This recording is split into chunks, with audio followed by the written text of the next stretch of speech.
সেই আলাউদ্দিন জিহাদি মরা হয়েছিলাম, আল্লাহ জান দিছে। এই জন্য ওলি আল্লাহর পক্ষে কথা বলতে ভালো লাগে। আল্লাহ আমার রুহু ফিরাই দিছে আল্লাহর ওলিদের ওসিলায়। ওয়াহাবিরা তুমি বুঝবা না, তোমরা বুঝবা না ওলি আল্লাহর পাওয়ার কতটুকু তোমরা বুঝবা না।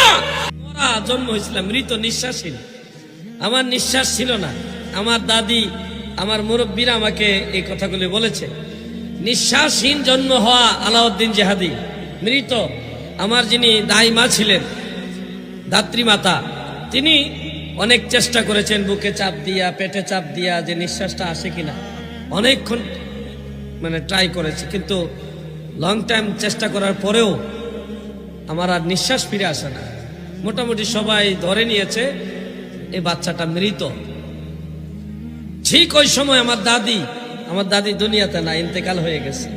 আমার দাদি যান আমার ওই মৃত দেহটা, ছোট্ট দেহটা দুই হাতের মধ্যে এভাবে নিয়ে উপরের দিকে তুলে বলেছিলেন, আল্লাহ, ও আল্লাহ, আমার নাতিরে দিছো, তুমি নিও না। আল্লাহ, তোমার ওলি শাহজালাল বাবার দরবারে আমি একটা খাসি নজরানা দিব, মান্নত করলাম।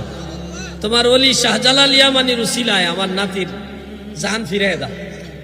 এইভাবে আমার এই বডিটা উপরের দিকে তুলে বলার পরে দাদি যান যখন আমাকে নিচের দিকে নামাইছেন, তখনই আমি কোনো চাপ দেওয়া লাগে নাই, নাড়াচাড়াও করা লাগে নাই, এমনিতে নিঃশ্বাস নিয়েছি।